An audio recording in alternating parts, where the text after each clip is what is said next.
DSC అధ్యక్ష, గత ప్రభుత్వం 5 సంవత్సరాల్లో నాడు నేడు అని చెప్పి రంగులు వేసింది తప్ప ఒక్క ఉపాధ్యాయ పోస్టు కూడా తీయలేదు అధ్యక్ష. మా ప్రభుత్వం మెగా డిఎస్సి ద్వారా 15,941 పోస్టులు భర్తీ చేసింది అధ్యక్ష.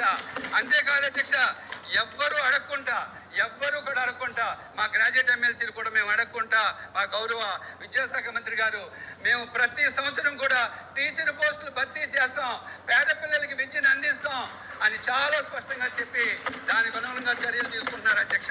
అంతేకాదు రాష్ట్రంలో మానవ వనరులు చాలా ఎక్కువ ఉన్నాయి, కానీ వారికి నైపుణ్యం లేదు.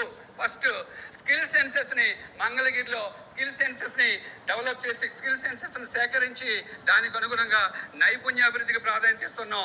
ఈ బడ్జెట్లో కేవలం మేము నైపుణ్యాభివృద్ధికి ప్రాధాన్యత ఇచ్చి ఇప్పటికే ఐటీఐ 140 కంపెనీలతో ఎంఓయూలు కుదుర్చుకొని యువతకి నైపుణ్యాల అభివృద్ధిపై మేము ప్రత్యేకంగా దృష్టి సారించామని చెప్పి ఈ సందర్భంగా మీకు తెలియజేస్తున్నాం.